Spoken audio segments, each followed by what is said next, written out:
OK, c'est parti. Du coup, avant de commencer, je vais poser une question classique. Qu'est-ce que vous vous souvenez de vos cours de C, depuis que vous êtes arrivé à l'EFRE, donc depuis l'année dernière? Qu'il y en a qui se rappellent pas des tableaux? Est-ce qu'il y en a qui se rappellent pas des structures? Et surtout, est-ce que ça parle à quelqu'un les tableaux de structure?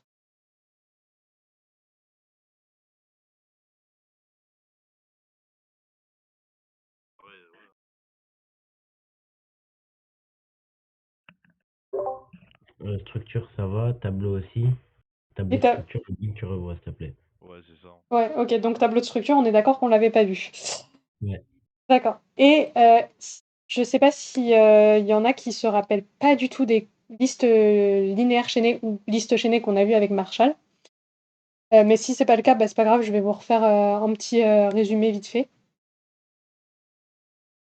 Donc on va commencer donc ils ont vu un truc que nous on n'avait pas vu, c'était les types énumérés. Je sais pas s'il y en a qui l'ont vu, mais dans ce cas-là, je vais refaire un petit point vite fait. Donc il faut savoir qu'un type énuméré, je vais y arriver, c'est, une liste avec des valeurs possibles que peut prendre une variable. Donc par exemple, on a un type semaine qui possède, lundi, mardi, mercredi, jeudi, vendredi, samedi, dimanche et on a créé une variable qui s'appelle jour, qui est de type semaine, donc en fait, semaine, c'est un peu comme une structure, sauf que là, elle a pas vraiment de type et cetera, c'est juste, une énumération de plusieurs, de valeurs possibles que pourra prendre la variable jour qui est de type semaine. Je sais pas si j'ai été claire? Pour ça, il faut donc on utilise le mot-clé enum qui est très important et on peut créer un nouveau type donc c'est ce que je vous disais justement avec le typedef. Par exemple, la semaine c'est un nouveau type entre guillemets, on le connaissait pas avant, on l'a créé, on l'a défini avec typedef enum et on a dit voilà, bah, en fait, c'est une énumération des jours de la semaine. On peut faire ça avec les couleurs, on peut faire ça avec plein de trucs et il faut savoir que chaque élément de l'énumération est associé à un entier. Donc en fait, c'est un peu comme les tableaux. Le premier, bah, c'est la case 0 où c'est l'élément 0, le deuxième, c'est l'élément 2, 1 et cetera et cetera.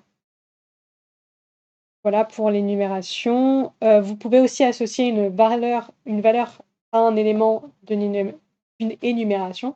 C'est-à-dire que vous pouvez faire, bah, voilà, je te dis, voilà, faible, il vaut 10, toi, je te dis moyen, il vaut 50. On peut leur donner une valeur, heu, comme un peu une structure, sauf qu'on ne définit pas de type. On n'a pas le type, on n'a pas int, faible, int machin. C'est la seule différence. N'hésitez pas à m'arrêter si jamais vous voyez que ce n'est pas clair.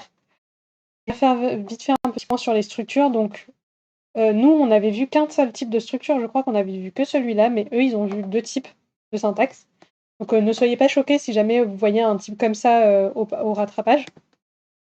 Ils l'ont vu, donc ça fait partie des choses à savoir. Donc soit vous définissez la structure avec struct, le nom de la structure, les types et les variables. Donc, par exemple, struct date, int jour, int mois, int année et après vous allez définir la structure date, donc avec un typedef struct.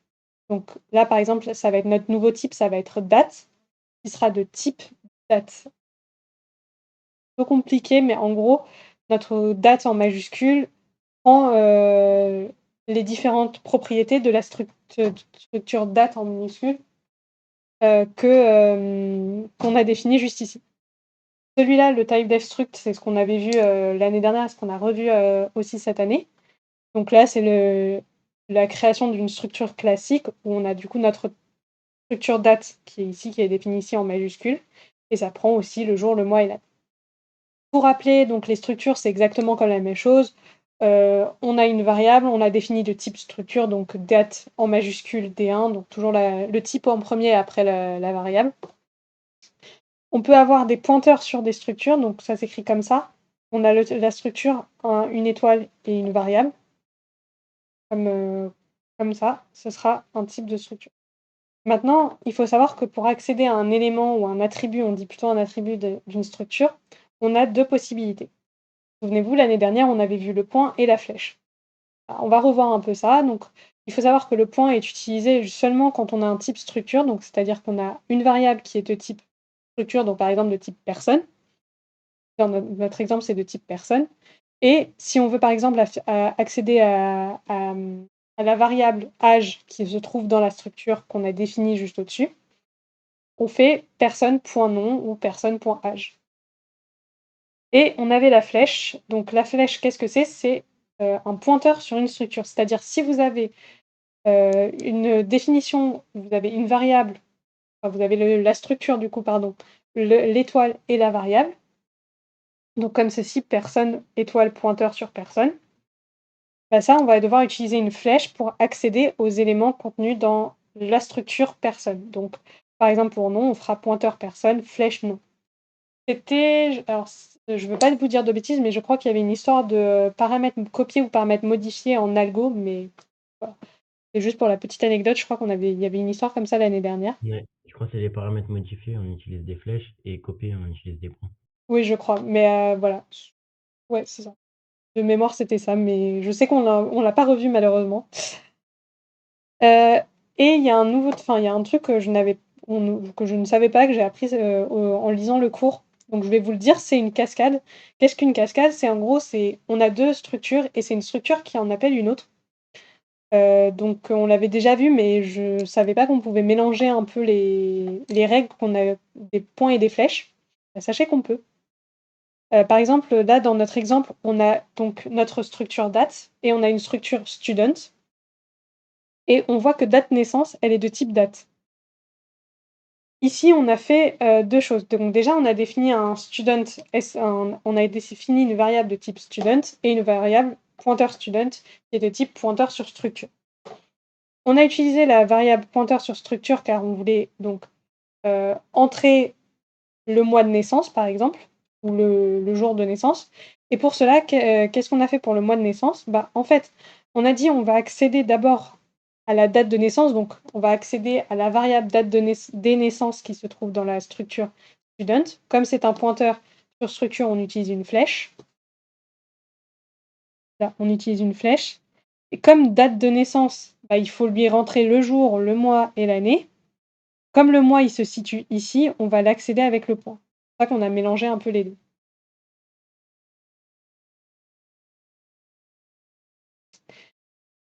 Voilà, il est possible d'avoir, une fonction dans une fonction, donc par exemple int, test et d'avoir date d, date étoile d, hein, c'est possible. Ça, c'est notre fonction test, par exemple. Et ça respecte toujours les mêmes propriétés. Sachez que les 2 propriétés entre le point et la flèche, c'est les plus importants dans la structure parce que c'est le truc qui marche partout. Et on arrive donc au tableau de structure. Maintenant qu'on sait, tout ça, on sait comment accéder à un attribut, bah, sachez que le tableau de structure, c'est exactement Excuse-moi, la même. Oui. j'ai une question, c'est quand est-ce qu'on utilise un pointeur et quand est-ce qu'on ne l'utilise pas? La différence entre un pointeur ou pas, bah, ça dépend à ce que tu veux. Est-ce que tu veux accéder à l'adresse de la case ou pas? Par exemple pour le scanf, pourquoi est-ce qu'on utilise un et commercial? Parce que justement, on veut modifier la case. En général, quand tu vas modifier le contenu d'une case, tu vas souvent utiliser le pointeur. OK, Voilà. Tu veux, je peux te refaire un point sur les pointeurs, mais en fait, c'est ça, généralement. OK, merci.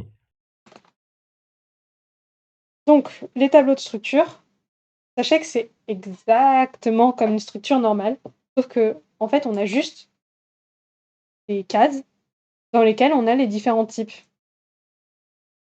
C'est juste tout con, mais c'est juste ça et pour y accéder, bah, on y accède comme à un tableau normal. Donc elle avait fait un bon exemple, la prof dans le CM. Non, ça c'est les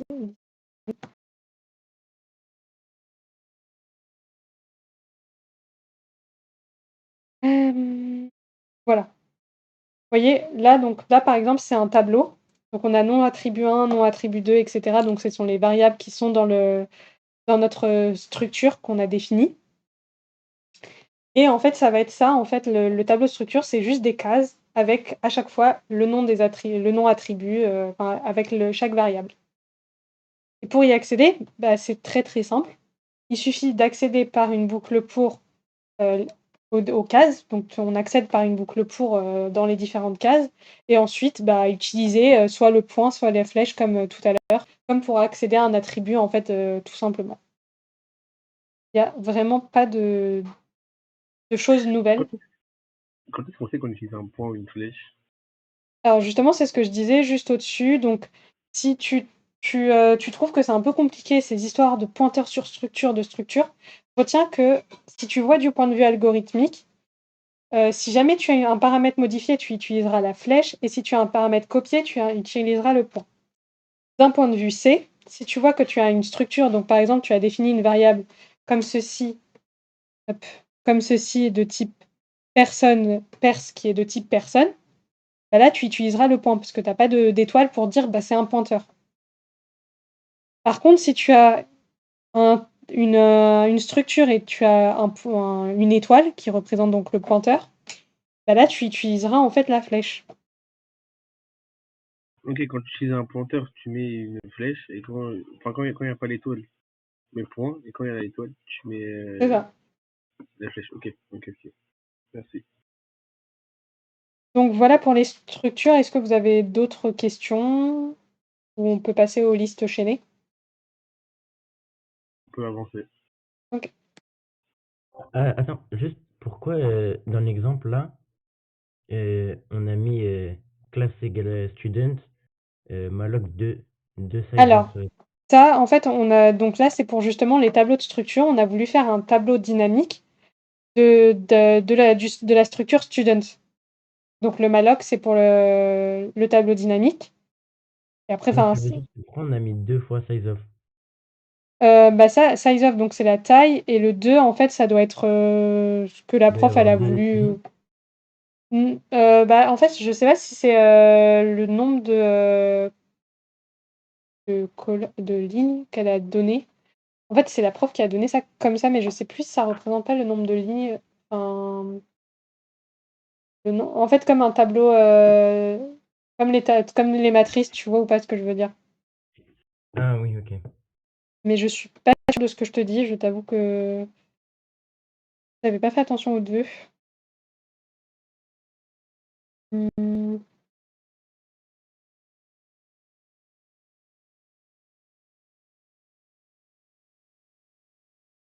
Oui, enfin, en fait, je sais plus comment je t'avoue que j'ai complètement zappé comment on définit les tableaux.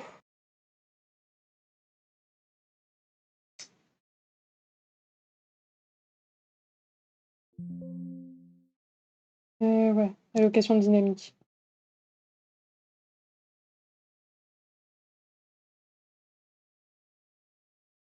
Voilà, n, c'est le nombre de cases OK, souhaitées dans donc le là, tableau. du coup, pour l'exemple, il y avait 2 étudiants. Ouais, pour l'exemple, on a mis 2 cases. OK. Voilà.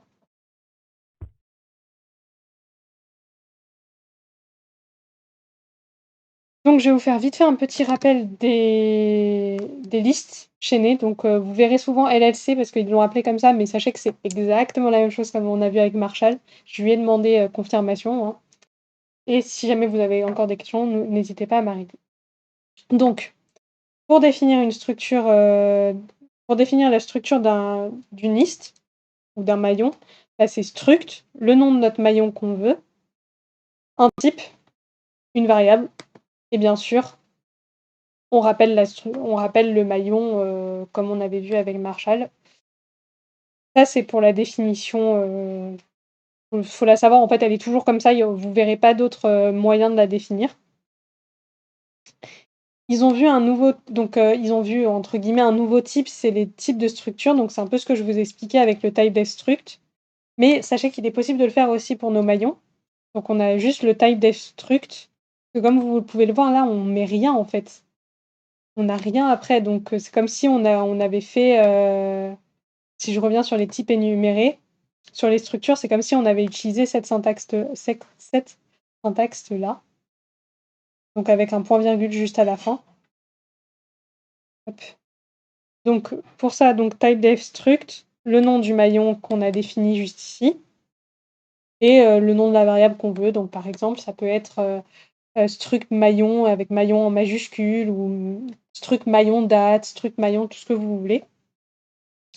Et pour définir une liste, par exemple, un nouveau type, par exemple un type liste ou un truc comme ça, bah, c'est juste typedef, le maillon qu'on a créé du coup, donc on a besoin de cette ligne-là et après le mot liste, par exemple, pour la liste ou si vous voulez appeler votre, liste, je sais pas, liste chaînée, bah, vous l'appelez liste chaînée. Voilà, ça c'est le nom. Mais c'est très important de garder que c'est ce nom de variable-là qu'on retrouvera ici et qu'il faut absolument un pointeur là.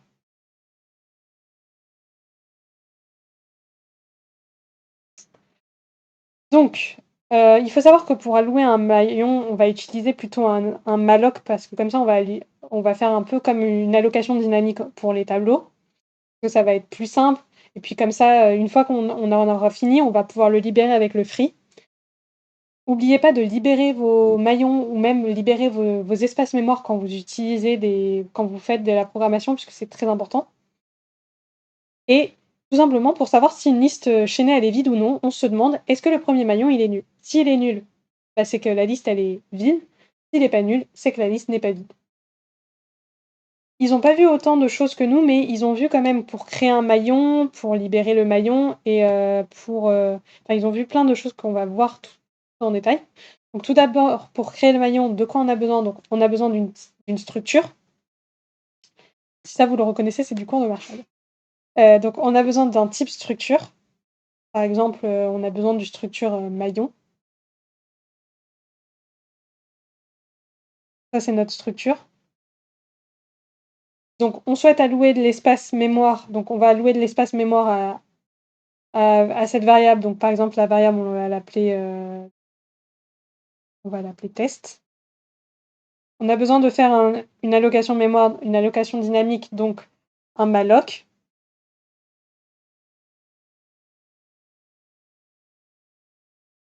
Et bien sûr, il faut que le test flèche suivant, il soit nul. Hop, normalement, c'est, je vais le reprendre.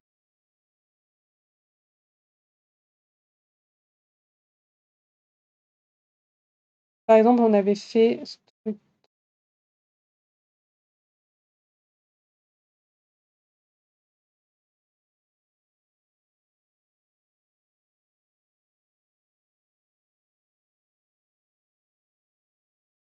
Voilà, par exemple, on a ça.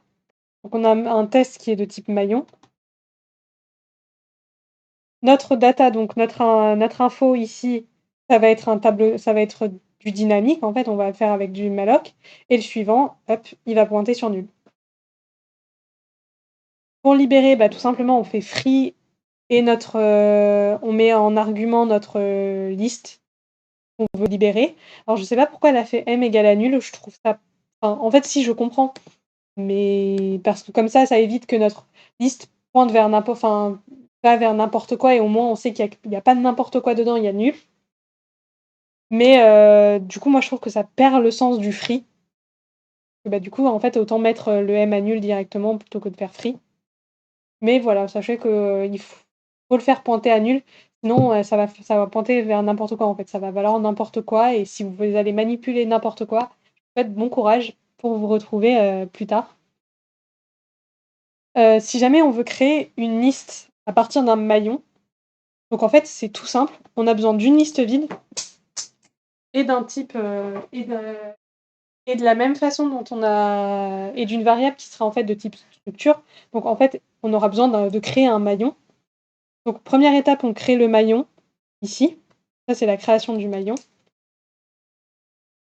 Et ici, c'est juste la liste qui est nulle. Et on va dire tout simplement juste, bah, la liste, elle vaut le maillon. Et c'est bon. En fait, on a créé une liste à partir d'un maillon.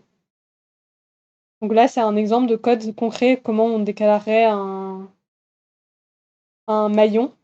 Donc en lui donnant une valeur 3 ou sinon vous pouvez, mais il est très important ce malloc. Vraiment, c'est, le truc à ne pas oublier.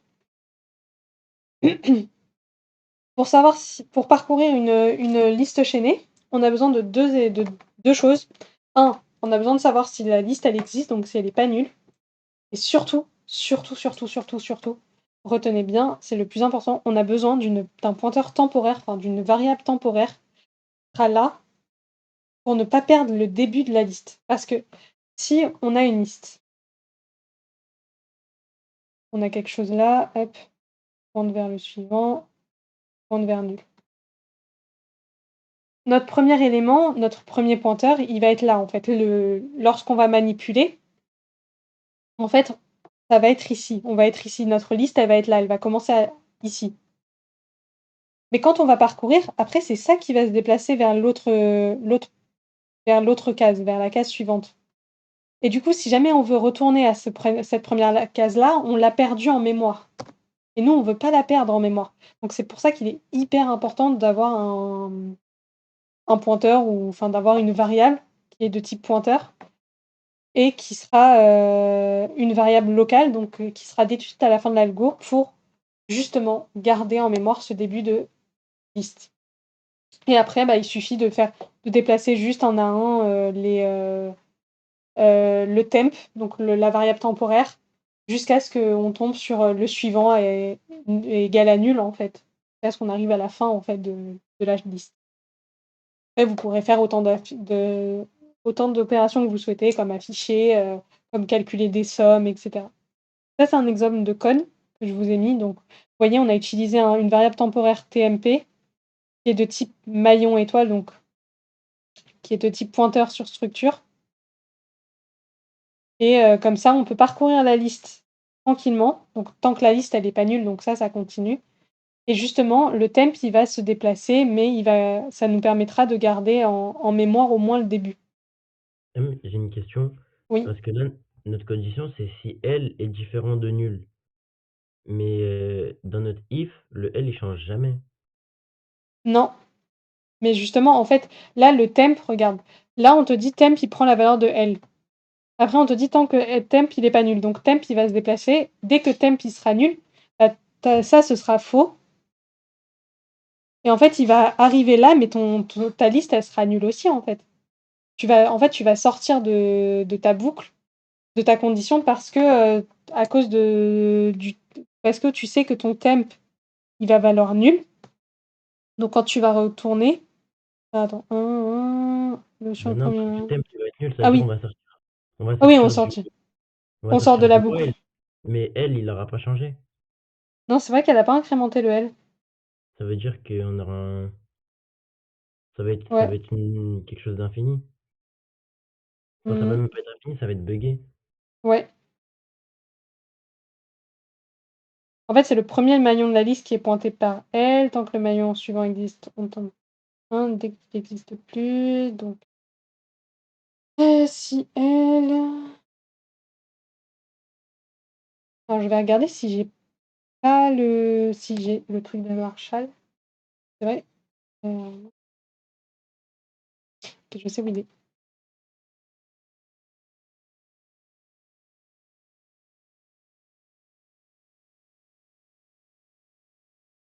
Mais je pense qu'en fait, il est juste pas complet et que la prof a juste voulu montrer.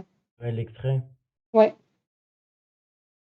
Parce qu'à la rigueur, parce que moi, je sais même pas L comment on aurait pu l'incrémenter. Mmh, mmh, mmh, mmh.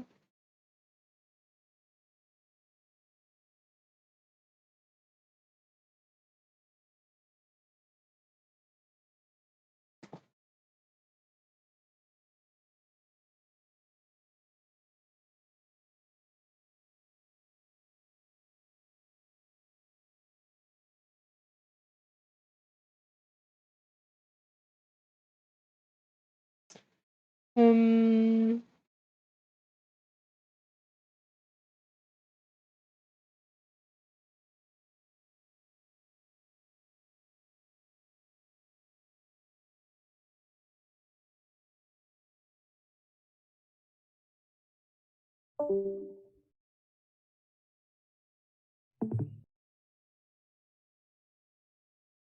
Tu vois, pour parcourir, elle a mis que ça, mais oui, bah, je pense qu'après tu mets ton L à nul, du coup. Nul.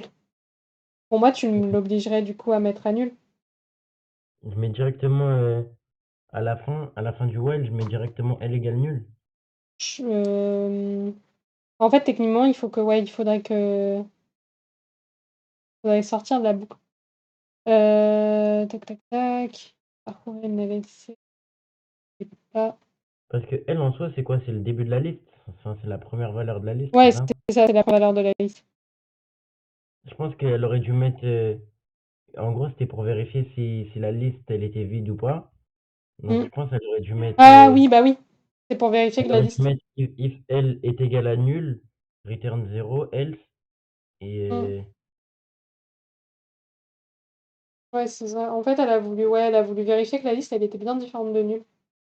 Ah mais techniquement, comme ton temp, il vaut ta liste. Ah, mais moi, j'aurais mis plutôt un L égale à temp ici, peut-être. Parce que du coup, là, ton temp, quand tu sors de ta boucle, il vaut nul. Et du coup, je me demande si comme tu es là, est-ce que comme normalement, ouais, tu recommences la condition, tu revérifies ta condition? Ou à moins que ah mais non, mais on est bête, c'est un if. C'est un bah if, oui. du coup, quand tu exécutes ton truc, après il sort automatiquement de la boucle. Quand ça, c'est fini, il sort de la boucle. C'est pas un for genre où ça s'incrémente et cetera.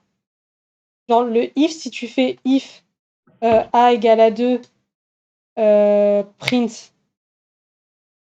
bonjour, Ah bah, oui, il va pas revenir. ouais, il va pas revenir, genre il sort après une fois Ouais, ouais. si ton a, il vaut vraiment 2 et bah, il va t'afficher bonjour et après, ciao quoi. Ouais, ouais, ouais. En OK, fait, il y a c'est pas bon. besoin, on s'est cassé la tête pour rien, mais c'est un if. Le if, il a pas besoin d'avoir, 10 000 incrémentations. Il a juste besoin d'avoir une instruction et que ça soit au moins vérifié au moins une Ah oui, fois, parce genre qu'en que fait, si c'est différent de.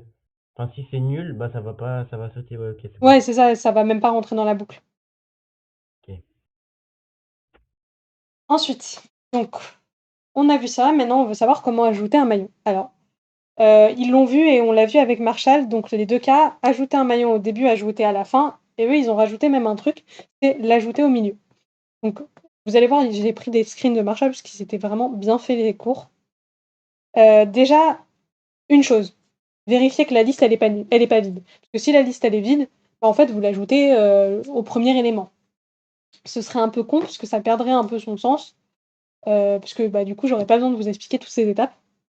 Mais en tout cas, si la liste elle est pas vide, bah, qu'est-ce qu'on a besoin? On a besoin de créer un nouveau maillon, donc ça va être représenté ici, ça va être notre nouveau maillon qu'on va vouloir ajouter. Il va falloir associer donc cette adresse-là, donc l'adresse de ce maillon-là avec notre suivant. En fait, il va falloir qu'il pointe, ce suivant-là, il pointe vers cette adresse-là. Et ensuite, il va falloir donc rattacher tout ça à la suite. Donc en gros, si vous voulez, il y a un meilleur schéma. Donc, première étape, on a besoin de créer un nouveau maillon. Donc ça, c'est notre nouveau maillon. On associe donc cette valeur-là, ce suivant-là, décidément. Donc ça, c'est notre nouveau maillon. On associe cette valeur-là avec l'adresse de ce maillon-là. Et ensuite, bah, on a juste à faire en sorte que notre L, bah, ce soit plus cette valeur-là, mais ce soit plutôt cette première valeur ici. En fait, on va changer, notre début de liste, si vous voulez. En gros, c'est comme si on faisait -1, en fait.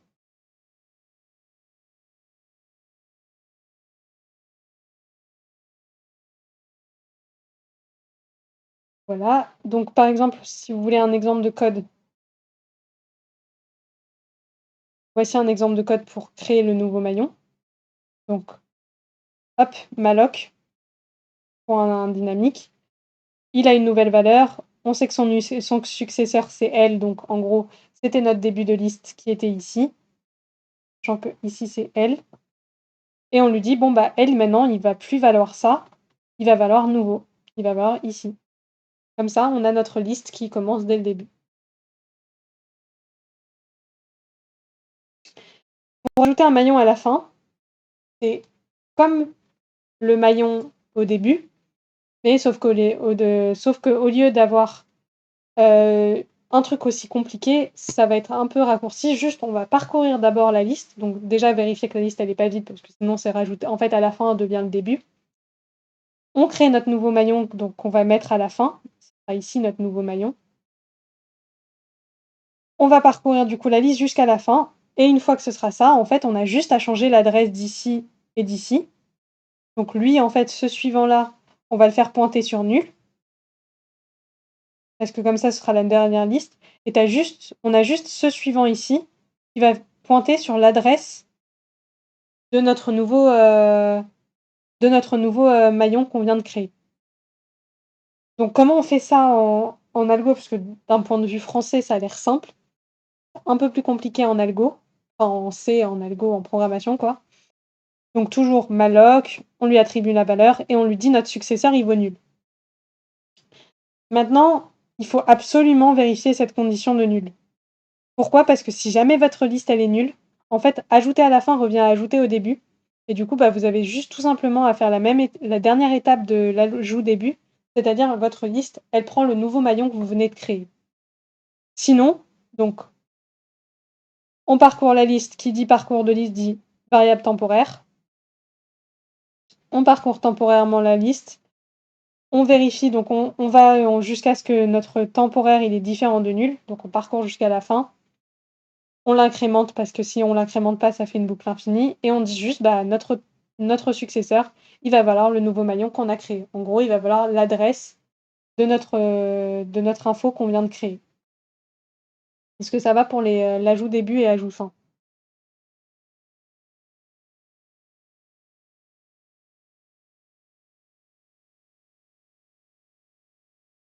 Il n'y a pas de réponse, je prends ça pour un Non, oui. pour ma part, ça va. OK. Alors, ils ont vu aussi l'ajout, en plein milieu. Sachez que c'est exactement la même chose que pour ajouter au début ou à la fin. Enfin, surtout pour ajouter à la fin, c'est la même chose, c'est-à-dire que vous parcourez la liste, vous vous arrêtez là où vous avez besoin et vous avez juste à changer, en fait, les différents successeurs et cetera. Mais c'est un mix des 2 en fait, si vous préférez. Maintenant, on va voir quelque chose de un peu plus compliqué, mais qui reste simple, qu'on avait vu, au semestre précédent, c'est la suppression de maillons, donc début et fin, et aussi au milieu, mais au milieu, c'est un peu la même chose. Pour la suppression au début, vérifiez que la liste, elle est pas vide, parce que si elle est vide, vous pouvez rien supprimer, hein. Ce serait con de supprimer quelque chose qui est vide. On va avoir besoin par contre d'une création d'un pointeur temporaire, parce que si vous créez pas votre pointeur temporaire, vous perdez votre liste en mémoire et là, bonne chance. Vous avez faux à l'exo. Ensuite, on va du coup déplacer on va déplacer notre liste initiale. Donc on va commencer déjà notre liste initiale à la deuxième valeur, donc au deuxième maillon, et notre temp, il va toujours garder notre première valeur. Parce que du coup, pendant que lui, il se déplace un à un, donc ça, ce sera pour la fin, mais en gros, à chaque fois que lui, il va se déplacer, lui, il va se déplacer de -1. Et du coup, ça va être pratique. Comme il se déplacera de -1 à chaque fois. Mais pour l'ajout début, on n'a pas besoin qu'il se déplace de -1, juste, on lui dit, bon, en gros, liste, au lieu de t'ajouter quelque chose, donc au lieu de te dire, voilà, au lieu que tu commences à 1, tu vas commencer à -1, en fait, là, on te dit tout simplement, au lieu de commencer à 0, tu commences à 0 plus 1.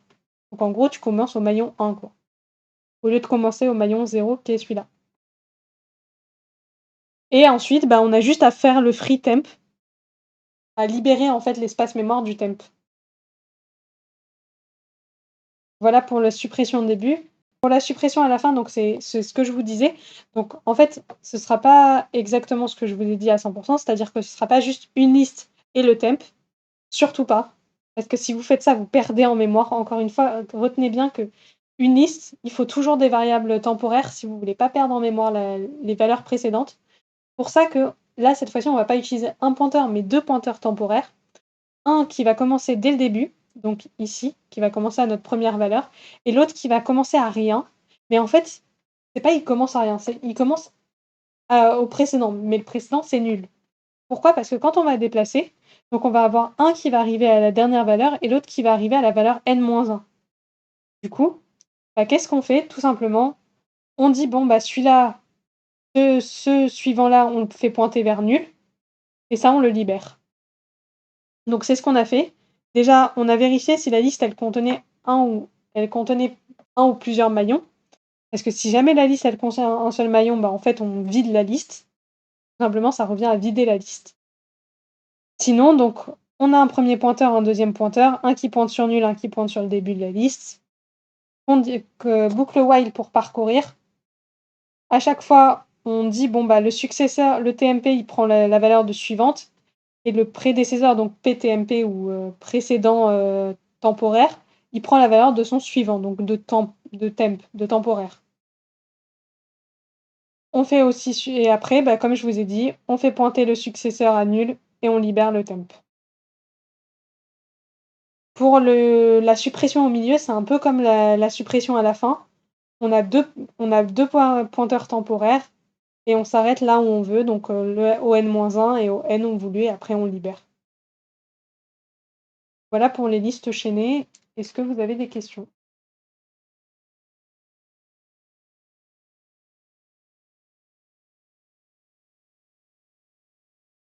Non, ça va. Alors, du coup, est-ce que vous voulez plutôt faire des TD ou est-ce que vous voulez refaire le DE? En vrai, des TD, je pense, hein, parce que je pense que ça va être des exos de TD qui vont tomber au rattrapage. C'est possible. Bah, déjà, moi, elle m'a envoyé un mail, elle m'a dit que, enfin, comment dire, il y aura 5 points sur de la compréhension et Oui, 15 points de programmation. ok. Il n'y aura même pas de QCM ou quoi. Donc, compréhension et... Et programmation. Enfin, Ouais, genre 15 ouais. points où il faut créer des algos et 5 points où je sais pas, peut-être trouver l'output du. Ouais, trouver la sortie en général. Elle fait Ouais, souvent des trouver la sortie. Franchement, elle est pas sympa, hein. ouais, vraiment 15 points, alors 15 qu'il points, y a c'est 9 énorme. points de QCM, ODE. Bah, c'est surtout qu'en fait, c'est ça le problème avec les DE. C'est que quand ils mettent 15 points sur une grosse partie, si tu te foires à la partie, mais t'as foiré ton examen en fait. Ouais, c'est ça. Bah, du coup, moi, je pense Bah, que le meilleur bail, c'est d'apprendre les exos par cœur, limite, mais vu qu'on n'a pas les corrections, c'est une galère. Alors honnêtement, apprendre les exos par cœur, ça va vraiment pas t'aider. Genre, j'ai une amie qui faisait ça, elle se plantait à chaque fois. Genre, au moins les comprendre un peu comment ils sont faits. Parce que le problème, c'est qu'ils peuvent très bien vous donner un truc qui est complètement pareil, comme on a eu l'année dernière au rattrapage d'algo, où c'était exactement la même chose que ce TD-là. Donc là, on était sauvés. Mais si jamais ils vous changent un truc, c'est un peu compliqué, quoi. Je sais pas. Alors, Mais moi, elle honnêtement, m'avait apprendre dit... les exos de TD, quoi. Ouais, mais en soi, c'est en général, c'est ça. Et genre, tu peux pas faire 10 millions de trucs. On va refaire les TD et puis en vrai, on verra bien. Oh, quand même. Donc moi, elle m'a dit qu'il y aura des fonctions itératives et récursives, des passages des paramètres, valeurs et adresses, des structures, des tableaux de structure et des LLC. Qu'est-ce que vous voulez travailler le plus urgent, je pense, pour vous? Tu peux répéter, il y avait quoi? Alors du coup, je vais le remettre le message, mais en gros, on a fonction itérative et récursive. Hop, je renvoie le message. Donc fonction itérative et récursive, passage des paramètres, valeur et adresse, structure, tableau de structure et LLC. Ouais, moi, je suis chaud, valeur et adresse. J'avoue que je sais pas trop ce qu'elle va attendre de valeur et adresse, mais Ouais. Bah, moi, je lui ai envoyé un mail pour lui demander ce qu'elle attendait de valeur adresse parce que ça n'a pas vraiment de sens en vrai, hein. Bah, pour moi, quand elle a dit valeur et adresse, C'est les j'espère que passages en paramètres. attends, je vérifie que j'ai bien ouvert le bon TD. Allez, s'il te plaît. Non, c'est le bon TD. Attends, regarde juste. Les quatre. Non plus. Oui, c'est ça. Moi, pour moi, c'est un truc comme ça. Genre, pour moi, je voyais ça, mais après, je me Ouais, suis dit, mais ouais, ouais. Moi aussi, je voyais ça. ouais, c'est vraiment ça, en fait. Bah, en fait, ça peut être soit ça, soit tu sais, quand tu utilises dans les fonctions, tu mets des paramètres. Et quand tu définis ta fonction, tu mets des paramètres, par exemple A et B. Et après, quand Mhm. tu l'utilises dans le main, genre, c'est des valeurs c'est des variables qui s'appellent différemment, par exemple X et Y. Ouais, mais Et tu, ça, c'est dans les fonctions en soi. Ça rejoint le point des fonctions. bah ouais, bah, c'est pour ça que j'ai Ah, trouvé ça bizarre. parce que techniquement, une fonction, tu as des paramètres et tu appelles la fonction. Après, tu l'appelles comme tu veux, la fonction. Genre, tu l'appelles Mm. test. Après, tes variables, tu peux les appeler comme tu veux. Genre, c'est des variables locales à la fonction, tu t'en fous. Le seul truc qui est important, c'est de respecter le même type dans les paramètres. Quand tu appelles ta Bah, fonction dans ton main et ouais, ce que tu es en train de montrer. bah, moi, je voyais un truc comme ça, mais je me suis dit: «Sinon, elle aurait vraiment dit, enfin, Header. bah, j'avoue, je sais pas du tout ce qu'elle attend». Est-ce que du coup, vous voulez qu'on essaye de faire celui-là? Alors attendez, je vais regarder parce que je sais que j'ai une correction qui date de l'année dernière.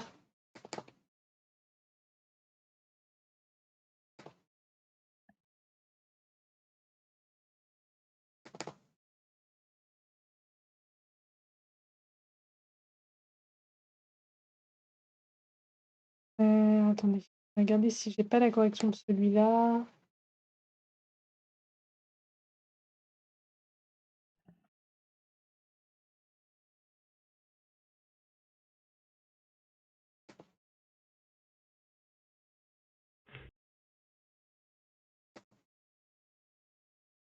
Je sais où il est. Mais si du coup, vous voulez qu'on fasse celui-là, enfin un exo comme ça, ou vous voulez qu'on voit autre chose? Juste histoire de voir est-ce que je me mets à chercher ou pas? En vrai, un exo comme ça, moi, ça me va perso. Ouais. OK, Parce qu'il y a Donc moyen on peut que faire tu ça, vois. après un exo sur tableau de structure, après quelques OK, exos sur les listes, et après, je pense, pour moi, ça ira. Peut-être du coup, c'est ça la partie compréhension, je sais pas. Je sais rien. OK. Mmh.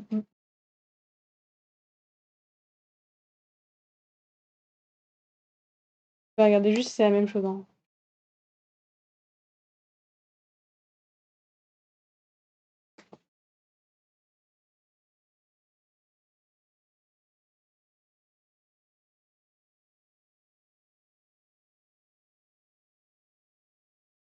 Ouais, ils y sont pas tous, mais il y en a qui sont similaires.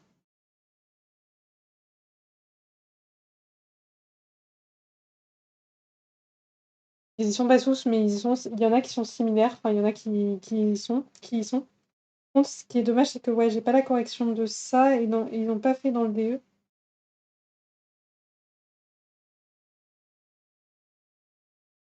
Et on l'avait fait en fait dans le rattrapage de l'année dernière, mais malheureusement, on n'a pas accès au sujet de rattrapage, du coup, je peux pas vous retrouver ce qu'elle nous avait.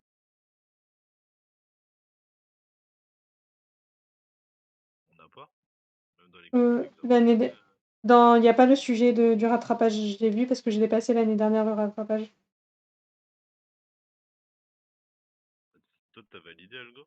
Ouais, moi j'avais validé Algo, mais vous avez pas fait le truc en début de semestre? Le... c'est des trucs bizarres là, la semaine. Mmh. Ah, si, si, mais vas-y, enfin, mon prof était. Genre, il y avait deux groupes, et il y avait. Je crois qu'il y avait un groupe avec Asma et un groupe avec un prof chelou. Et moi, le prof, il était un peu pété sa mère. Mince. Bah, là, j'ai vu dans son exo, elle a demandé genre, laquelle est correcte syntaxiquement. Donc il y a moyen qu'en fait, ça soit ça aussi qu'elle entend par ça, genre elle vous met des programmes et vous devez dire si c'est juste ou pas. Ah mais attendez. Tu vois, en mode erreur syntaxique, erreur Ouais. sémantique, tout ça. En fait, vous devez là, elle avait mis dans le sujet, elle avait mis, quelques fonctions et on devait cocher juste si c'était correct ou incorrect et si c'était incorrect, il fallait dire pourquoi est-ce que c'était incorrect. Et Mais ils sont sémantique, vraiment déjà, c'est quoi? Et c'est quoi la différence entre sémantique et syntaxique? alors syntaxique, ça veut dire, bah, il y a pas d'erreur dans le code, c'est-à-dire que, par exemple, s'il manque un Ouais, point ça va être des virgule, erreurs de virgule, tout ça? voilà. Et sémantique, je crois que c'est quand tu dépasses du tableau, c'est une erreur sémantique, je crois. Alors je vais regarder si j'avais pas pris en note parce qu'à un moment donné, moi Non, aussi syntaxique, c'est que t'as une erreur dans le code. Sémantique, c'est une erreur de logique. ah, de logique, pardon. Ouais, genre une Ouais, boucle OK. infinie, c'est une erreur sémantique. Voilà, une boucle infinie, ça peut être, oui, exactement. Et ça baise aussi, parce que du coup, j'ai vu dans le DE, ils avaient dit bah, relever les erreurs syntaxiques, et il y avait une boucle infinie. Et genre, du coup, ça comptait pas comme une erreur, quoi.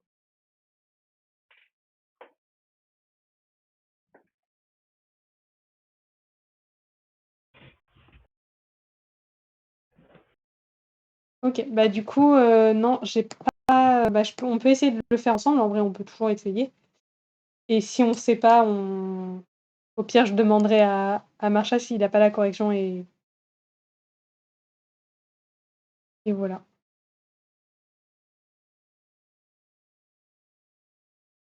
Excusez-moi, mon ordi rame un peu, au bout d'un moment, il aime pas avoir et OBS et Discord. C'est pas son grand kiff.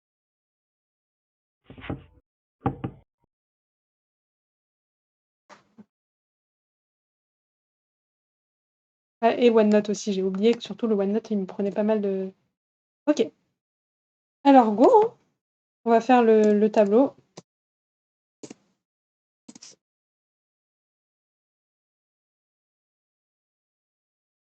Hop.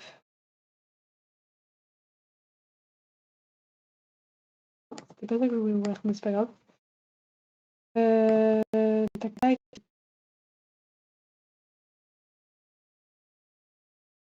A.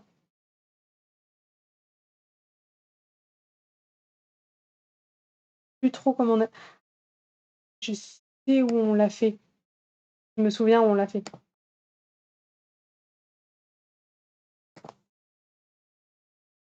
On l'avait fait dans les révisions l'année dernière. Ah bah non. OK, bref.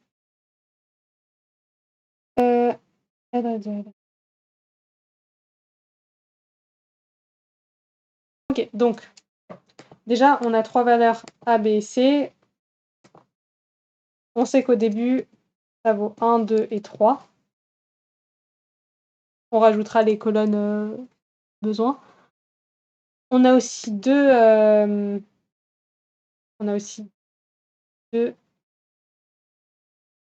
pointeurs. On a P1 qui vaut nul. Et P2 aussi. Pour pas confondre, je vais mettre les étoiles. OK. On nous dit P1 égale adresse de A.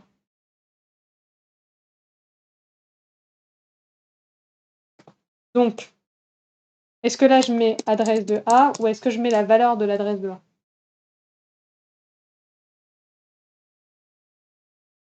On À met votre avis? l'adresse. Ouais. P2, il vaut adresse de C, donc on fait pareil. 1, 2, 3, nul.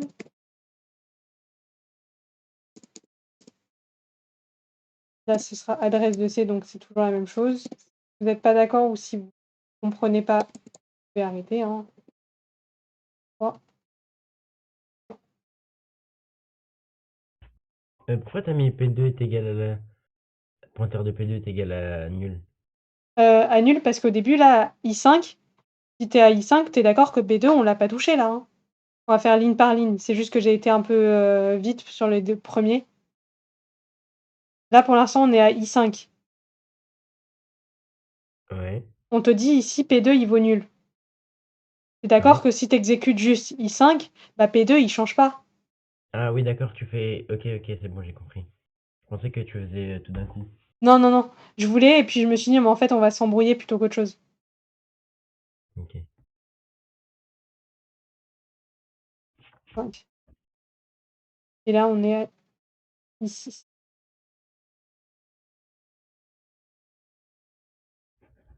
OK, pour I7, on nous dit alors étoile P1, il vaut étoile P2 plus plus. Donc, le pointeur P1, il vaut le pointeur P2 plus plus.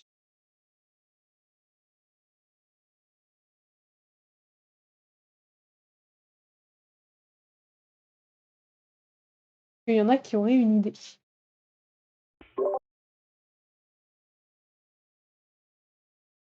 Ça fait 5? Toi, tu aurais mis 5 là comme ça. Ouais. Il y en a 5 qui ou 4. sont 5 ou 4. Il y en a qui ont d'autres propositions, qui sont d'accord, pas d'accord.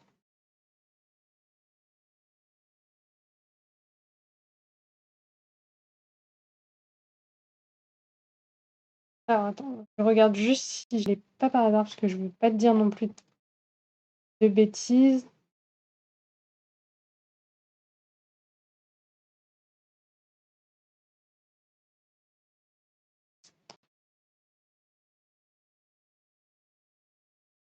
Donc tu sais que étoile P2 déjà plus plus, c'est ouais, voilà, donc il est là. Donc, on sait que notre P1 il vaut l'adresse de A. Notre P2 il valait l'adresse de C. On te dit donc on t'a dit P1 égale à étoile P2. Donc qu'est-ce qu'on a fait? On sait que ah mince, je peux pas écrire. Mais hop, truc.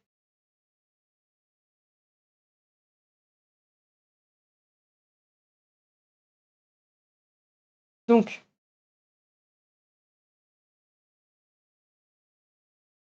tu sais que P2 ça vaut ça. Ça vaut P étoile P2 plus 1. D'où le plus plus. Donc tu sais que P1, il va falloir P2 plus 1. Tu es d'accord? Oui. Donc, comme il va valoir P1, il va valoir P2 plus 1. Attends.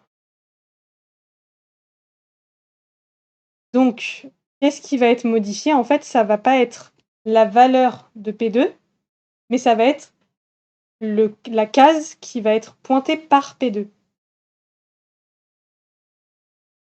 Tu vois ou pas ce que je veux dire? Donc, reprenons notre truc. Donc, tu es d'accord que ici ça faisait l'adresse de C. Bah, techniquement, en fait, tu es censé prendre l'adresse, enfin la case d'après C. En fait, tu as pas de valeur ici, tu peux pas avoir de valeur ici. Là, tu peux avoir que des adresses, tu es obligé d'avoir forcément une adresse. Tu peux pas avoir de valeur, réelle 1, 2, 3, 4. Ah oui, OK. Donc, Du coup, c'est Genre, c'est ce qui est dans A qui change. ouais, genre dans ce qui est dans ABC. bah, en fait, ce qui va changer, ça va même pas être la valeur de A ou de B ou de C, ça va être la l'adresse de la case pointée. Donc en gros, là, ici, notre P2, il pointait vers la case C, vers l'adresse de C. Bah, en fait, au lieu il va plus par exemple, imaginons on avait ABCD. Il va plus accéder à C, il va accéder maintenant à D. Il va accéder à l'adresse suivante, de la case suivante. On modifie pas le contenu, on modifie juste la case qui va être pointée. Ouais, mais nous, on n'a pas d'autres cases, on n'a pas de D. Non, on n'a pas de D, ça c'est vrai. Moi, c'est ce que j'étais en train de regarder. Il revient à A. Mais du coup, Ouais, ça c'est. Je c'est pense qu'il revient. vu que P1 il pointe sur quoi? Il pointe sur A? Non, P1, il pointe sur C, je crois. Non, P1 il pointe sur C et sur A et P2 il pointe sur C. Sauf que Et c'est si P. P1 il pointe sur A et qu'on lui fait pointer vers, vers B du coup, puisque c'est. Ah non, non, ok, non, j'ai Non, raison. Du coup, non. ça Il change pointe sur quoi? C. En fait, ça change pas. En fait, regarde, si tu regardes bien, même dans cet exemple-là, le P1 il change pas, hein, c'est le P2 qui va changer. Donc, en gros, notre P1 il va toujours être, il va toujours accéder à notre case case 1 qui n'a pas changé, en fait, ça n'a pas changé, l'adresse ne change pas. Ça va être lui qui va du coup changer son adresse à cause de l'incrémentation. Déjà, on a fait l'incrémentation. Déjà, ça correspond à étoile P2 plus plus. Ou c'est l'inverse. Plus étoile P2. Ça, déjà, on a fait une chose, c'est l'incrémentation. Maintenant, on a dit, bon, bah, ça va pas nulle part, tout ça, ça va aller dans la case P1. Mais nous, I7, il nous Mmh. dit pas, il nous parle pas du pointeur de P2. Pardon? I7, I7, il nous parle de P1. C'est-à-dire, P2, il peut pas changer. Bah, en fait, si tu modifies si P2, il s'incrémente dans P1, dans I7. Oui, mais nous, pour I7, enfin, entre guillemets, on est concerné que par P1 pour l'instant, non? Non, parce que tu prends toute la ligne, tu lis toute la ligne. Toute la ligne, on te dit, bah, P2, il s'incrémente. C'est comme si tu écrivais P1 égale à 3, bah, Tu es d'accord que si comme si tu écrivais P1 égale à P2, si ton P2 il vaut, 3, bah, ça va aller dans P1. Mais du coup, tu prends, ta valeur qui est là, genre, Ah oui, oui, tu d'accord, ok. tu touches quand même un peu à là, en fait, on incrémente. C'est comme si tu faisais P2 plus 1, voilà, pardon. Si tu fais P1 égale à P2 plus 1, P2 plus 1, ton P1 il vaut 3, mais d'abord tu fais ça, tu fais d'abord l'opération qui est là. Donc tu fais Oui. 3 plus 1, ça fait 4. Donc Ah ton oui, P1 il vaut 4. Tu touches à tout, en fait, tu touches à toute la ligne. Mais j'ai un doute sur, est-ce que ça vaut juste l'adresse de A? Mmh.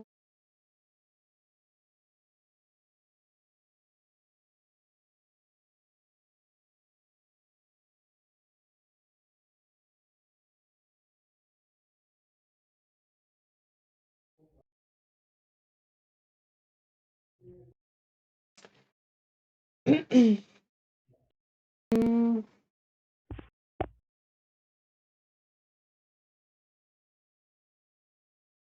Je vais juste regarder sur le Teams si on n'a pas la correction, parce que je crois qu'on l'avait fait une fois. Donc je vais juste regarder sur mon téléphone. Parce que j'ai un doute sur, du coup, est-ce que ça change pas, comme tu disais, la valeur de P1?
Allô?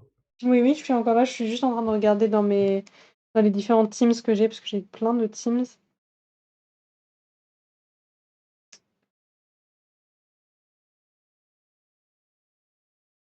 Ne vous inquiétez pas, je suis toujours là.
Je regarde juste dans mes derniers cours que j'ai pu avoir en algorithme.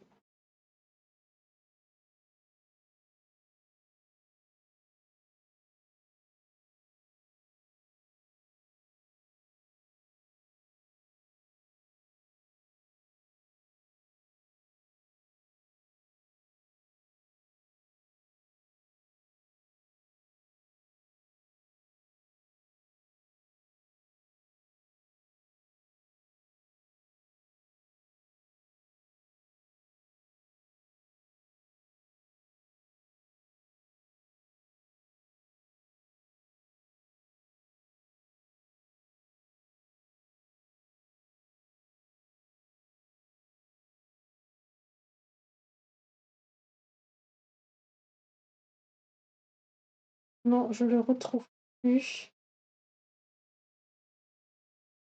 Mais, pour ça, je vous confirmerai demain quand j'enverrai un mail à Marshall, que je le retrouve plus du tout.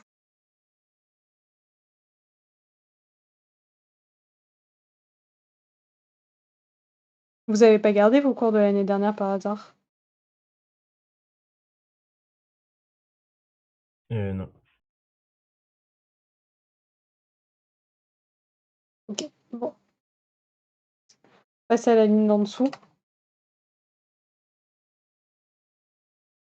Mais normalement, je pense que c'est ça, en fait, il y a pas en fait, de toute façon, on peut pas le modifier P1 vu que s'il vaut P2, on sait que P2, il vaut l'adresse de A, on peut pas vraiment modifier, pas tant de modifications que ça à faire.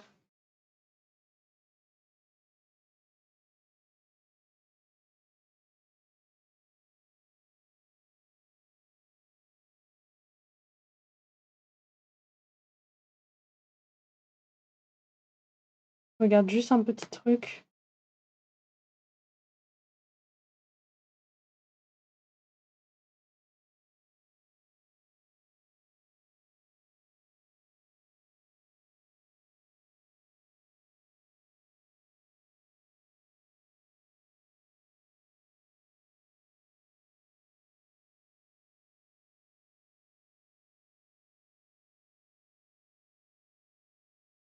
Non, pour moi, ouais, on a modifié juste, ouais, c'est ça, en fait, pour moi, c'est ça correspond à cette ligne et du coup, on a juste modifié l'adresse de P.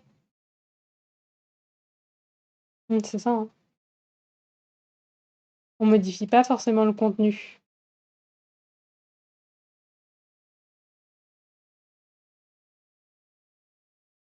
En fait, je sais pas si on modifie le contenu ou pas.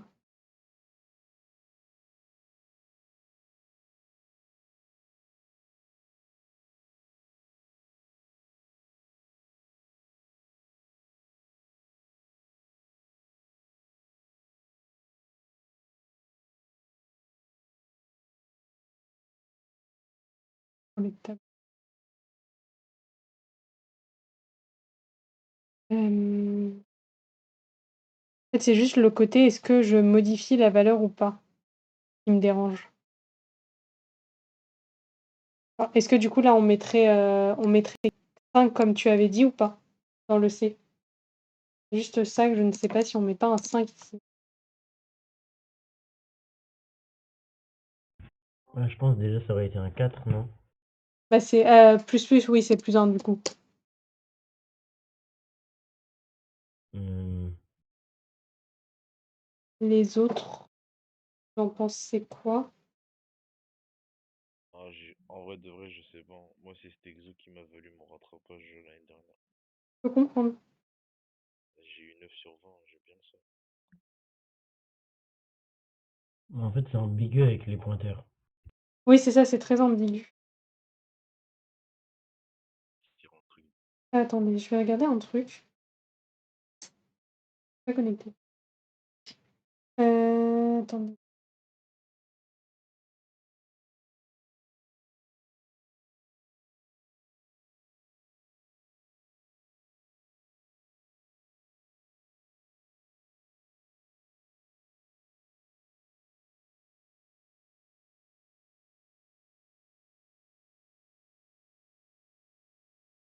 C'est le TD, attends, T5.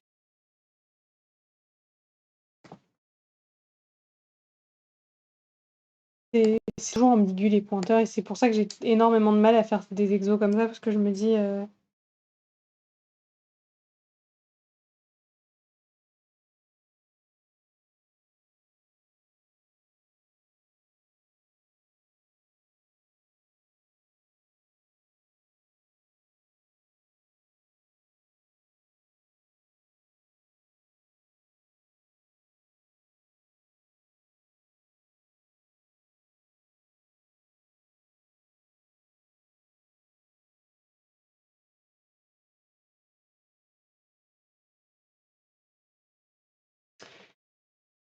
du coup, bah, j'ai demandé à quelqu'un, il avait pas par hasard cette, la correction de ça. Mais j'avoue que ça, s'il y a ça au rattrapage, je vous souhaite bonne chance. Je vais pas vous mentir, je vais vous souhaiter bonne chance. En vrai, comme je te dis, je pense pas, hein, vu qu'elle a dit qu'il y aurait au moins 15 points de programmation.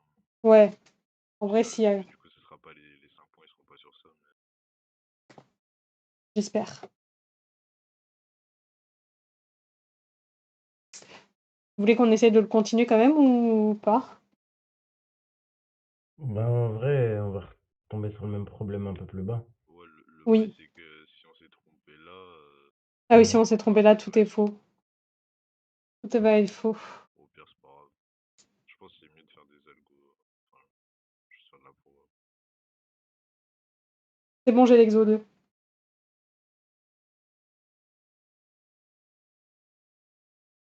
Ok, alors je vais juste le poster du coup. Je vais juste l'enregistrer. Alors.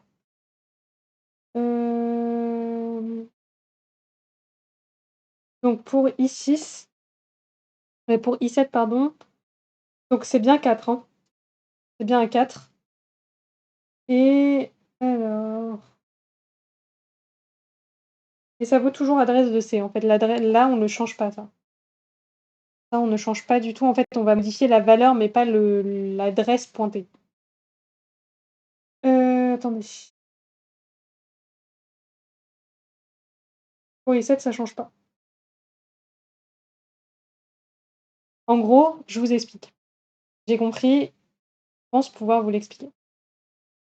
Comme en fait on dit P1, l'étoile P1, il va prendre étoile P2 plus plus. Comme en fait l'étoile P, c'est le pointeur, bah, en fait, ça va modifier le contenu de la case qui va être pointée. Qu'est-ce que ça veut dire? Ça veut dire que et d'ailleurs là aussi, là, c'est du coup, ça va valoir 3, oui, ça. Donc en gros, qu'est-ce que ça veut dire? Notre P1, il va prendre le contenu de la case P2 parce que d'abord, on fait cette opération-là. Étoile P1, il vaut étoile P2. Donc, le 3 qui va valoir là, ça va être notre nouvelle valeur qui va être dans la case A. Est-ce que vous me suivez ou pas? En gros, on modifie le contenu de la case. Quand vous faites étoile P, c'est que vous modifiez le contenu de la case qui va être pointée par P. Donc là, ici, notre P1, il pointe vers la case A, donc on va modifier le contenu de la case A. Comme notre P2 pointait vers la case C qui valait 3, donc on a pris 3 et on l'a mis dans la case A. Ok? Sauf que n'oubliez pas, vous avez le plus plus qu'on n'a pas encore fait. On n'a pas exécuté toute la ligne. Donc, étoile P2, bah, on va l'incrémenter, on va lui faire plus plus. Souvenez-vous, étoile P, c'est l'adresse, on modifie le contenu de la case qui va être pointée. Donc je vais dans l'adresse de C, dans la petite case C, et je l'incrémente de 1. C'est pour ça qu'on a un 4. Est-ce que c'est un peu plus clair ou pas? Oui, mais du coup, ça veut dire que dans la case P1 et P2, ça change pas. Non, parce que tu modifies en fait le contenu. Ok.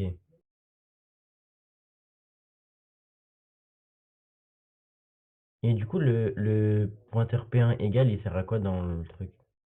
Bah justement, à modifier le contenu de la case A. Ah d'accord, on a modifié le contenu de la Oui, case A et de la case... contenu de ce qui est pointé. Et en Ok. fait, on a modifié le contenu de la case P2 parce qu'on a un plus plus qui est là. Mais du coup, le plus, Mais il y tu le a un rajoutes à la problème. fin, en fait, c'est ça?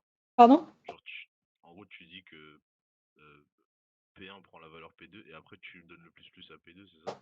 C'est ça, parce qu'en fait, c'est Mais t'avais mis le, une t'avais mis le post-incrément. plus avant Ça avec aurait les fait. mêmes valeurs. Ah oui, d'accord, Non, c'est bon. là, oui, voilà, ça aurait valu 4 ici et 4 ici. Oui, je préfère, ça aurait valu la même valeur. En fait, plus plus avant, c'est ce qui était écrit là. Non, pas là. Je vais y arriver. Donc, ce qui est en fait le plus plus, donc c'est le post-incrémentation quand il est après et pré-incrémentation quand il est avant. Donc d'abord, on lui affecte +1 avant et après on l'affecte à P1, alors que quand il est le plus plus, il est après. D'abord, on affecte P2 à P1 et ensuite on l'incrémente. fait, c'était les étapes qui étaient écrites juste là. Voilà. Excusez-moi pour ce petit malentendu.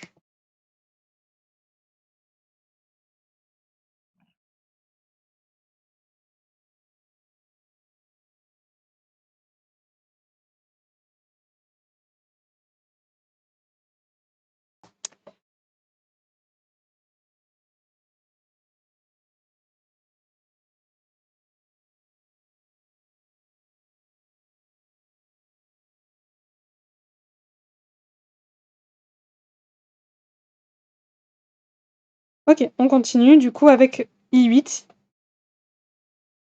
Donc retenez bien que étoile de P, c'est le contenu de ce qui est pointé. On continue avec I8. Donc I8, on nous dit P1 égale à P2. Donc à votre avis, qu'est-ce qui va être modifié? Est-ce que ça va être le contenu? Est-ce que ça va être l'adresse? Qu'est-ce qui va être modifié? Je pense, ah ouais, on met P1, il devient adresse de C. P1, il devient adresse de C. Est-ce que tout le monde est d'accord ou il y en a qui sont contre? Non, je suis d'accord. Bah, c'est ça. Donc ça ne change pas. Faites bien gaffe, ça ne change pas. Et c'est exactement ça qui change.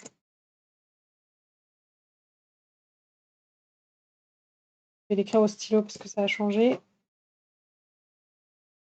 C'est ça qui a changé. Ok, on continue. I9. Du coup, P2, il prend adresse de B. Donc là, tu mettrais adresse de B. Oui, Est-ce que c'est tout ou il y a un changement?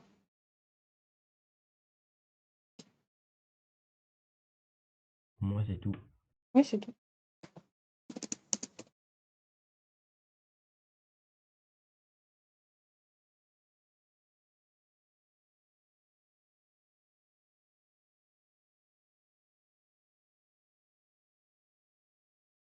On continue avec I10.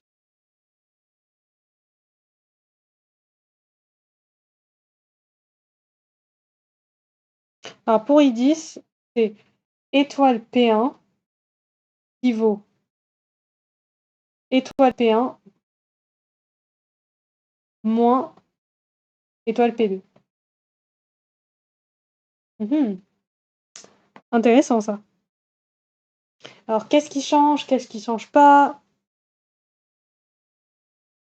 Qu'est-ce qu'on fait pas? Vous avez des idées?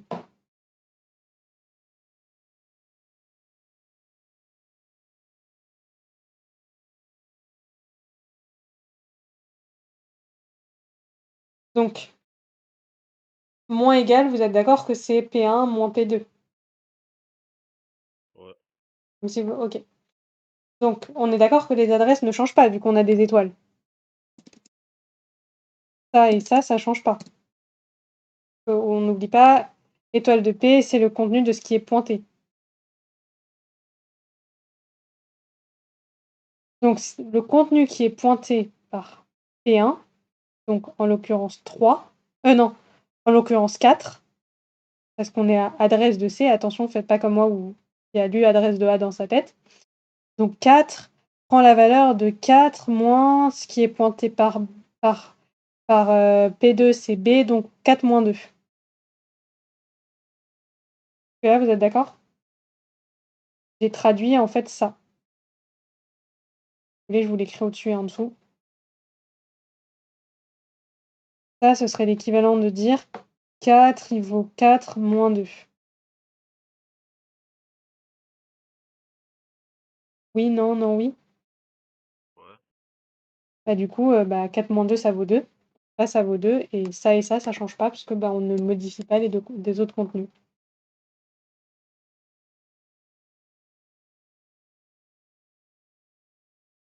Est-ce que c'est un peu plus clair cette histoire de...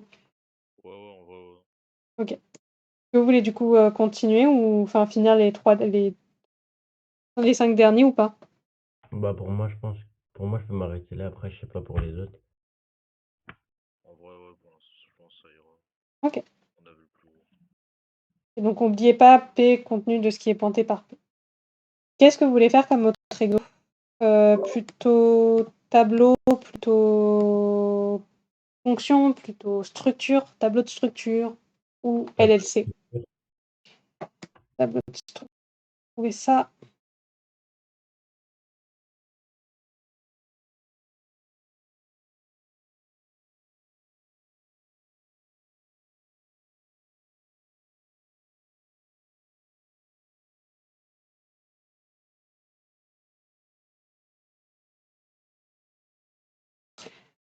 OK.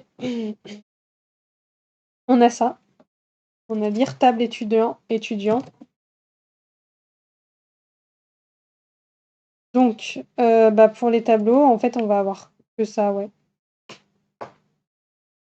Pour les tableaux de structure, ce sera ça. Donc, est-ce qu'on a le classe étudiant?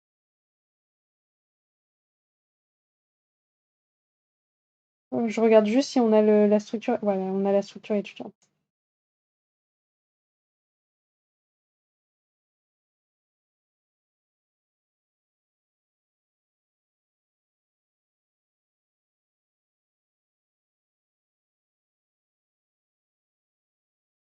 Ah mince, il nous faut la structure date.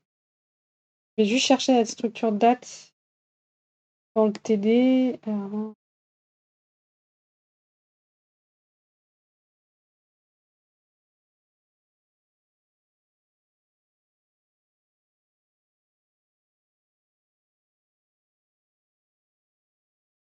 eh ben alors c'est parti, on va coder.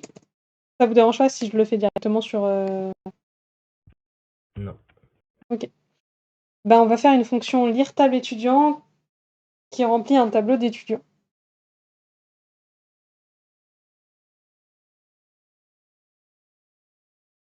Comment elle l'a écrit? Ah.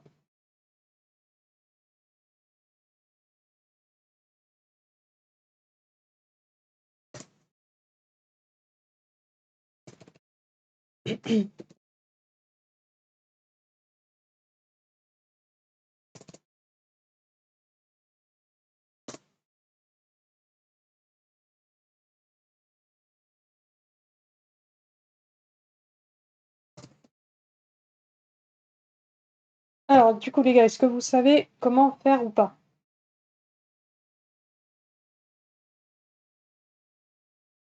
Pour remplir un tableau d'étudiants.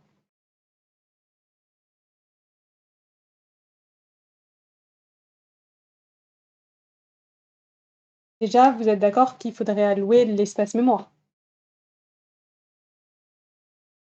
Ouais. Donc, en fait, là, on va reprendre un peu ce qu'on a fait donc dans les tableaux de structure. Sauf qu'on va pas le mettre dans un main, mais on va avoir déjà, en fait, notre student class, etc. Donc, déjà, on va avoir notre T qui est déjà de type étudiant, qui va être un tableau dynamique. Donc, va être de type étudiant étoile. Ça, c'est la définition même de malloc. J'espère que vous vous souvenez pas comme moi comment on écrit un malloc. Et OK. Qu'est-ce qu'on fait maintenant? Est-ce qu'on va mettre un nombre de colonnes ou pas?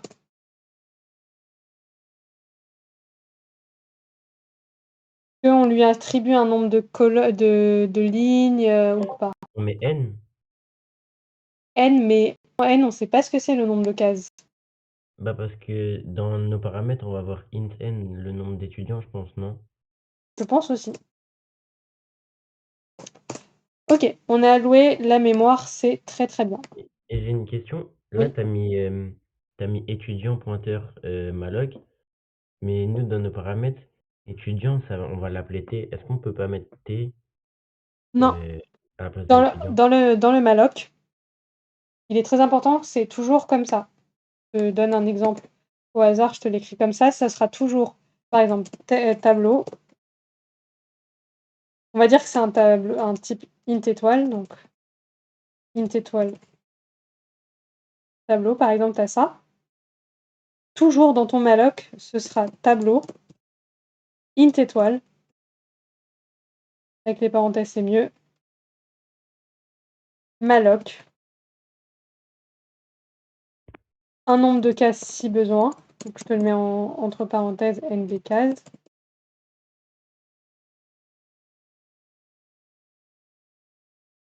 En gros, on met toujours, dans les parenthèses, on met toujours le nom de la structure, quoi. Toujours. Ok. Size of. Et là, int. Donc dis-toi que en fait, avant le malloc, tu recopies en fait le type. Int étoile. Et dans le malloc, tu retires, tu prends le même type, donc int étoile, et à chaque fois tu retires une étoile. Si là on avait int double étoile, là, ça aurait été int étoile à l'intérieur. Ah oui, ok, j'ai compris. Voilà, c'est toujours comme ça le malloc.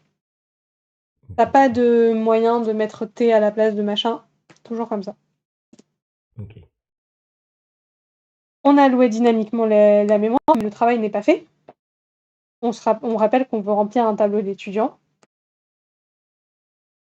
Donc, pour ça, eh ben, qu'est-ce qu'on va faire? On va parcourir notre tableau quand même. On va peut-être un peu le parcourir.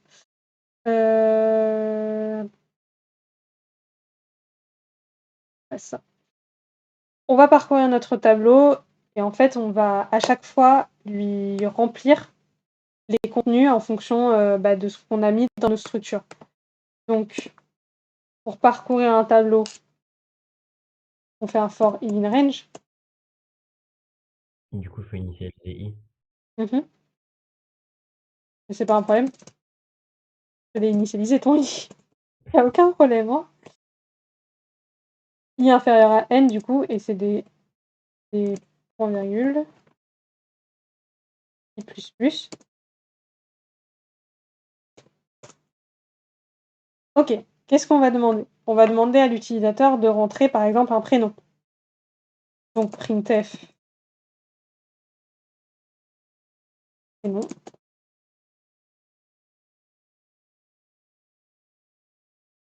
Scanf. Alors qu'est-ce qu'on met dans le scanf? Est-ce qu'on met un pourcentage D, un pourcentage C? Pourcentage C, non? C. C'est pas pourcentage S pour les chaînes de caractères? Ah, Oui, si, S. si, ouais, je suis un ouf. Ok, et là, qu'est-ce qu'on va mettre? On met T, flèche, non. Comme ça. Ouais.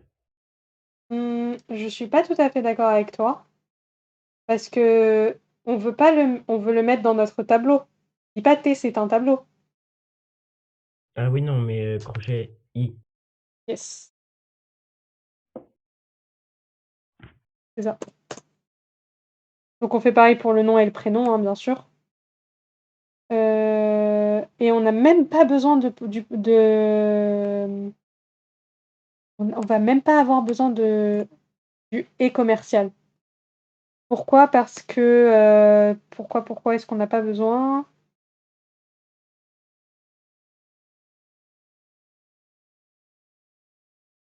Parce que c'est une structure. Parce qu'on a une structure, mais normalement, on devrait avoir et commercial. On modifie.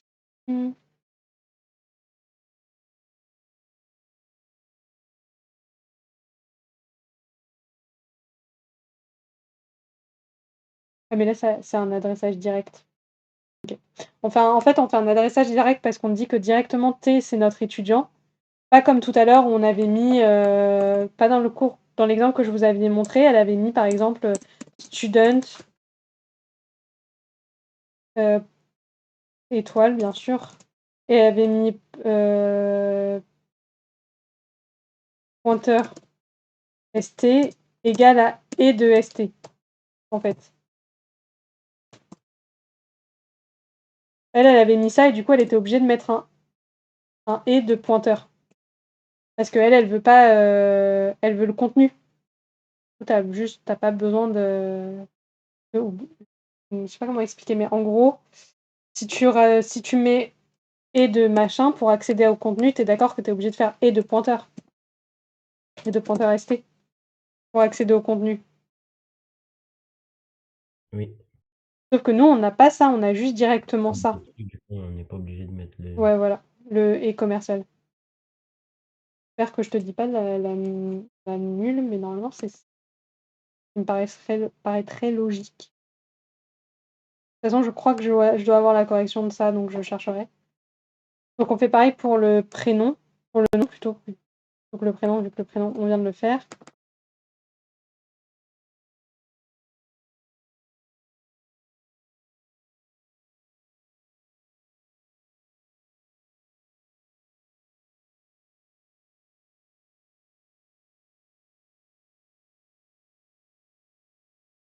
Et après, on fait pareil donc pour la date de naissance. Attention, pour la date de naissance, là, on va avoir un double, on va avoir les 2 types.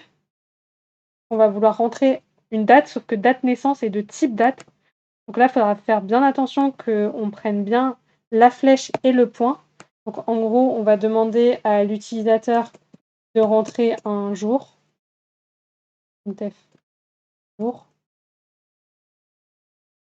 Et quand on va faire le scanf, c'est là où en fait tout est la subtilité. Quand on fait un scanf, donc déjà on va lui dire que c'est un pourcentage D parce que c'est un entier.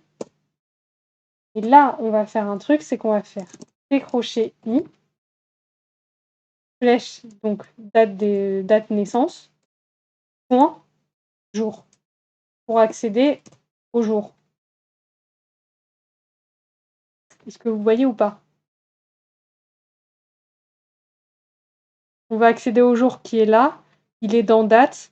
Comme s'il n'y a pas d'étoile, donc on met un point. Et comme en plus on était dans T crochet I, on met une flèche puis un point. En gros, on utilise le point parce que la structure elle fait appel à une autre structure, c'est ça? Non, parce que surtout, regarde, ta date de naissance, elle est de type date et pas de type date étoile. Regarde, on a créé notre structure date. Et quand on a appelé cette structure, on lui a dit bon bah ok, date de naissance, t'es de type date et t'es pas de type pointeur sur date. En gros, c'est comme si là tu faisais un paramètre copier. Ok, d'accord, ça marche. Tu vois? Et pour là, elle l'a fait. Pour là, elle a mis les et commerciales justement. Franchement, attends. Non, ça c'est le mauvais truc. Je suis sûre que je dois l'avoir.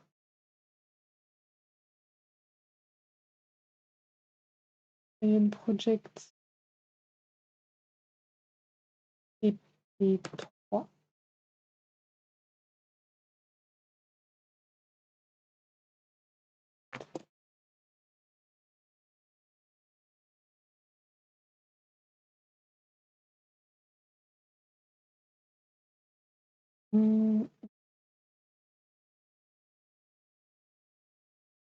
Il est un peu lent, je suis désolée.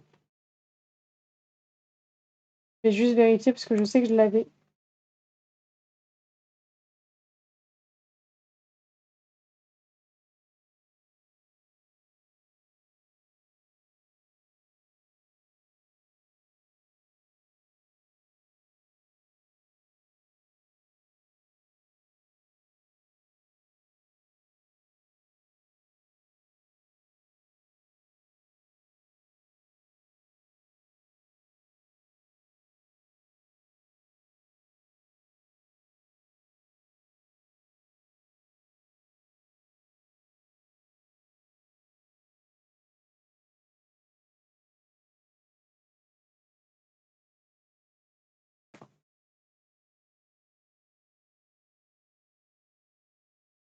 Alors, affiche étudiant, lire étudiant. Ah non, j'ai juste lire étudiant, j'ai pas lire table étudiant. Ouais, pour moi, il y a bien un et commercial en fait.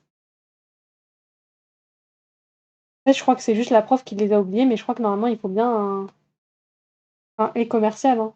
Parce que c'est bizarre qu'on n'en mette pas. Et comme c'est un tableau, je sais pas si ça change quelque chose comme c'est un tableau.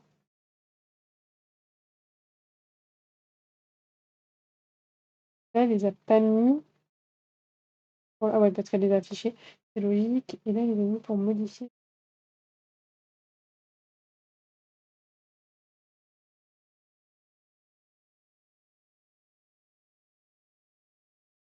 Regarde juste si il faut pas. En fait, c'est ça le et commercial. Le et le pointeur. Je vous avoue que c'est des trucs qui sont un peu vieux. Du coup, sont un peu plus flous dans ma tête. Et je sais que c'est un truc très casse-tête. Mais normalement, le commercial, vous le mettez quand il faut modifier le contenu de la case. Ça, je suis sûre à 2000% que c'est ça.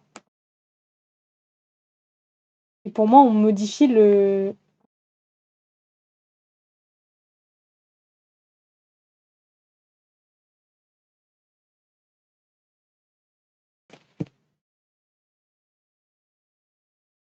Ah, mais attendez. Non, je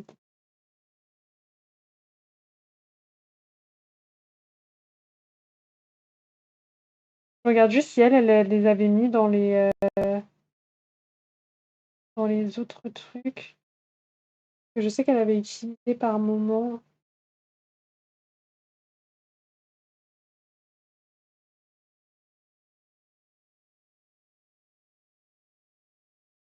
Vous voyez là, elle a pas elle a utilisé le non mais des articles. Ah si, article A. Elle a pas utilisé le et commercial tant que là, elle les a utilisés.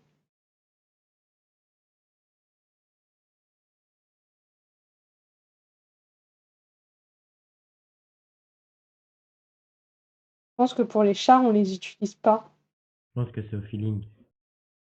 Je suis pas sûre que ce soit au feeling, je pense que c'est plus pour le char, on l'utilise pas en fait. Parce que si tu remarques bien, le libelle est de type char et on l'a pas utilisé.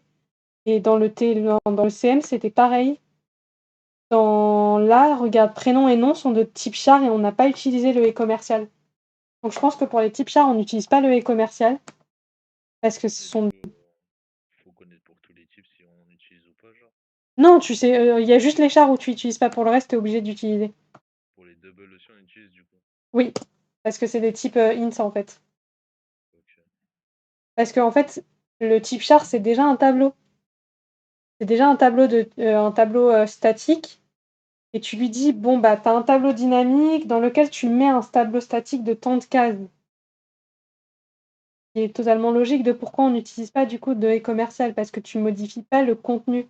Genre, en gros, dans ton int, dites-vous que dans votre int, t'as en fait n'importe quoi ou t'as nul par exemple. Genre t'as quelque chose. Quand t'as int x, dans ton x, t'as une valeur, t'as quelque chose. Tu sais pas combien ça vaut, mais ça vaut quelque chose. Et en fait, dans ton char, bah, tu sais que c'est déjà un tableau avec quelque chose dedans. Et en fait, on va juste écrire, tandis que là, on modifie le contenu. Là, on va dire ce qu'il va y avoir dedans. Enfin, je sais que c'est très tricky et très poussé par les cheveux. Mais dites-vous que pour le int, en fait, c'est une case, tandis que le char, c'est un tableau qu'on modifie déjà. Enfin, c'est un tableau, en fait. Le char est un tableau, tandis que le int, c'est plus une case qui possède une adresse. Int est une case qui possède une adresse. Char est un tableau. Vous voyez ou pas pourquoi est-ce que du coup on met pas de et commercial? Ouais. Donc, bah, du coup, en fait, voilà, on a fini. Et donc, on a juste pour le jour, le mois et l'année. Hein, je vous mets pas, mais il faut faire la suite, bien sûr. C'est un peu la même chose. Donc, on met print mois. On fait la même chose qu'ici, sauf qu'on mettra à la place de jour, on met le mois et l'année. Et ensuite, on fait toujours la même chose avec printf et scanf. En modifiant, bien sûr, attention, et de TI, flèche ou num étude et moyenne.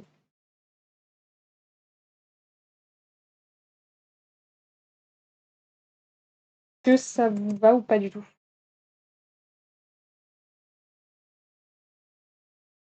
Retenez que du coup pour les chars, et je vous le note parce que je vais vous envoyer, du coup les notes que j'ai pris.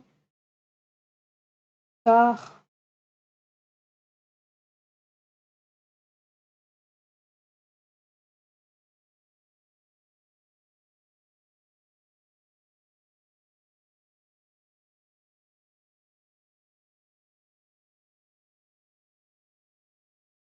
voilà. Et du coup, vous voulez qu'on fasse un autre exo de tableau de structure ou vous voulez passer à autre chose ou vous voulez vous arrêter là car vous êtes fatigué et que vous avez besoin de dormir? Moi, ça ira pour l'instant. Je pense que on a fait un peu le tour. Ouais, en vrai de vrai, moi c'était surtout ça, ouais, ce qu'il fallait avoir. Après le reste, au pire, on ira au talent, mais quand même. Bah, au pire des cas, vous pouvez toujours, écrire sur le Discord, je vous répondrai ou un prof vous répondra puisqu'il y a Marshall qui est sur le Discord. Au pire des cas, on vous répondra, vous inquiétez pas. Je sais que c'était pas très simple pour moi non plus parce que ça me fait rappeler des longs souvenirs, qui datent un peu. Donc je suis désolée si j'ai fait des petites, gaffes, si je vous ai dit des petites bêtises. Mais voilà, dans l'ensemble, je vous ai de redonner un peu l'essentiel. Mmh. Merci à Ouais, toi. ouais, merci, hein, parce que Bah, de rien. N'hésitez pas si vous avez des questions ou si c'était pas clair, surtout la partie, e-commercial et pointeur. au cas où, ouais, si j'ai des questions, je demanderai. Voilà, demandez, n'hésitez pas.